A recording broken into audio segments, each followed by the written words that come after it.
And we've got more news for you. If you have a college-bound student at home, you'll likely want to know about some upcoming changes to the SAT.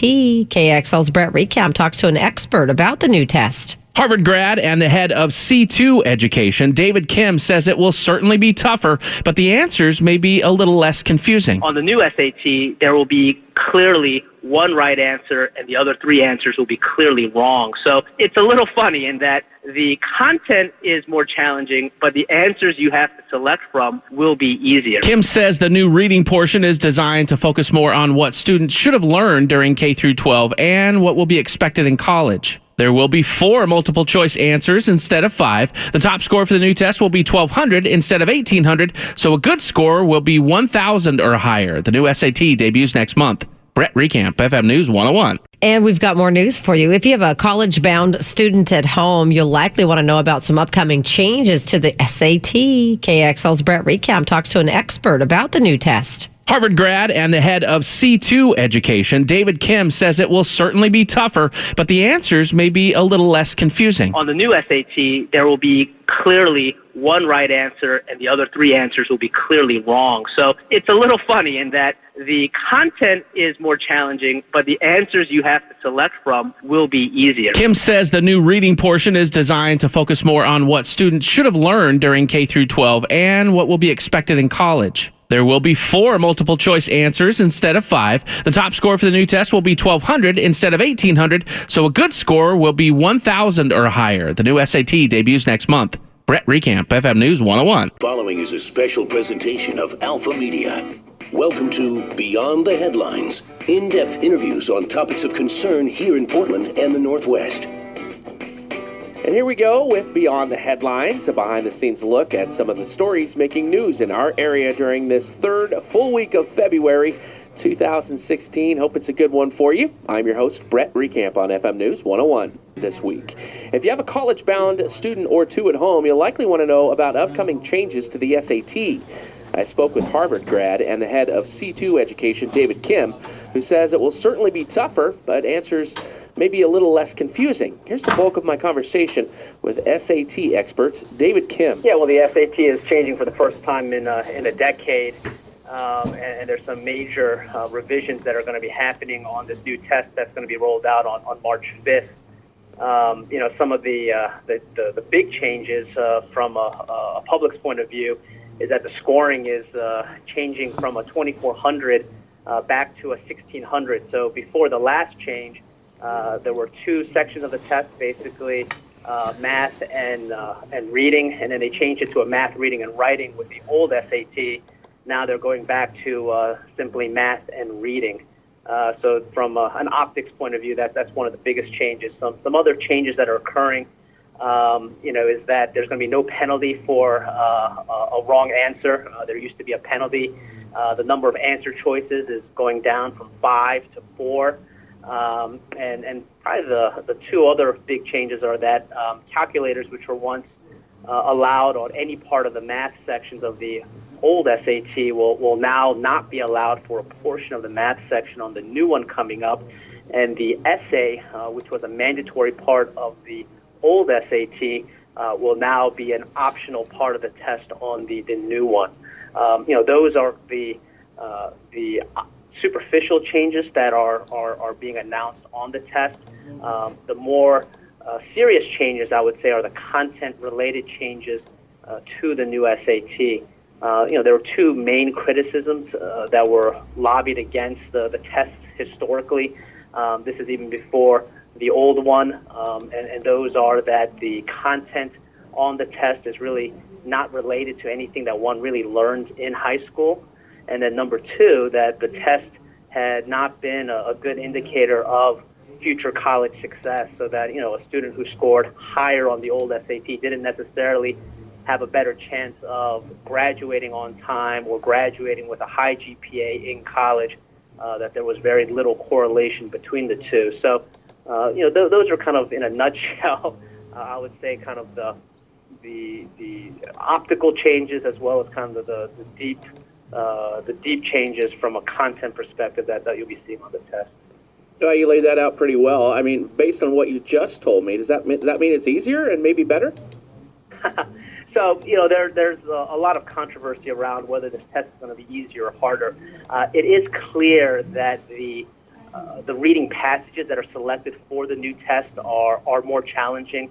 They are, on average, one grade level higher than what you had seen on the old test. On the flip side, this is on the reading section, the answer choices are a lot easier to understand, right? So when we think about that terminology, oh, that's an SAT type question, or an SAT is a tricky test, what we historically mean by that is that the answer choices are confusing, that there will be one answer that's correct, there will be another answer that's kind of correct, and there will be another answer that's maybe half correct, half not correct on the old SAT. On the new SAT, there will be clearly one right answer, and the other three answers will be clearly wrong. So it's a little funny in that the content is more challenging, but the answers you have to select from will be easier. The other caveat that there will be on this new test is, how the College Board may curve the test. There are a lot of early hypotheses that the initial curving will be a little bit more generous to further assure parents and students that this test, in fact, is quote-unquote not harder. But from a pure content point of view, it's unequivocally more difficult. But there are offsetting things, to make this test, I would say, a more attractive test at the end of the day. So that's on the reading section. Again, on the math section, it's very similar. Again, the answer choices will be less confusing, be more clear-cut, and also the terminology they use will be more grounded in what's used at school. The SAT has historically tried to use non-technical jargon, right? So when they explain an algebra equation, they won't outright say that it's algebra on the old test. On the new test, they will clearly say that this is algebra, this is an algebraic type of question. So, there is clarity in one sense, but the content demands will be slightly more rigorous. That's fascinating. I actually understood pretty much where you headed. So it looks like it's evolving in a positive way in terms of real life problems and solutions that you may have come across in high school career. And then do you expect down the road for higher SAT scores to go ahead and equate to a better career in college?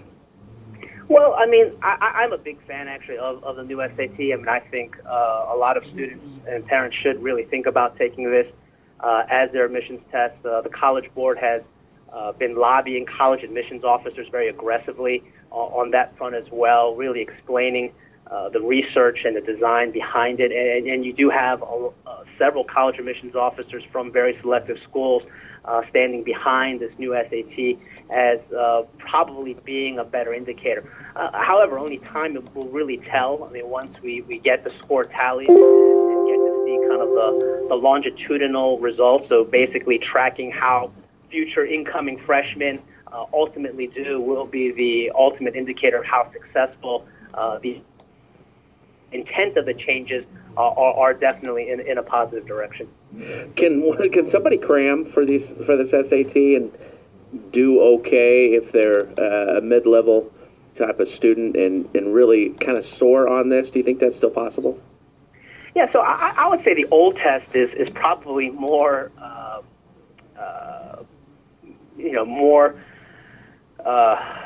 is more positively prone toward cramming because there were vocabulary words that you could quote unquote study for. There were various questions you could kind of have a crash course on and really get a refresher. This new one, especially on the reading section, since it really requires one to have a higher level of reading comprehension, as well as being able to read higher level reading passages as quickly. I would say no, that cramming is less possible on the new one. However, the College Board is really touting that this new test is a test that's more coachable, that it's a test that one can prepare for even better than the old test. And as a result, if you prepare far enough in advance, this is definitely a test that you can score high on, that there is really kind of no limit on what you can do on this particular test. So that's kind of the positive side of it. But on the negative, no, you can't take a short-term perspective on preparing for this test because of what it's asking a student to really be able to demonstrate. I see you went to Harvard and started this way back in, the late 90s. So did you kill the SAT yourself? I did do well. I was fortunate to have gotten very good teachers and good advice along the way, which allowed me to score well. But I think more importantly, I got to learn that there's a lot of students who have the potential to go to a lot of these great schools, and it's really getting the students and the families to really understand that it's not just test scores. There's also grades, there's extracurriculars, and it's how you tell your own story of who you are. It's almost like a job interview in that regard. But the colleges have so many applications that they're filtering through, and how do you stand out amongst all those applications is something that I've been fortunate enough to share with thousands of students who've come into C2. That's great stuff. Excellent. Thank you, David, so much for your time. Anything? I appreciate it, Brett. We could talk forever, but anything else you want to mention? No, I think we hit a lot of the high points. Obviously, there's been some chatter about including this notion of being a caring student as part of the admissions criteria that's been put out in a paper by the Graduate School of Education at Harvard, and that's really trying to promote having students from a more diverse background, as well as really kind of addressing the values that we have as society today. But again, that's a much more deeper philosophical debate that I think the public should demand that we have. But how we go about changing the way college admissions is done is something that I think parents, media, and students should continue to challenge, because it's not perfect the way it is today. There are a lot of things that do need to be fixed. Good stuff from David Kim with C2 Education. The new SAT debuts in early March, so heads up for college-bound seniors.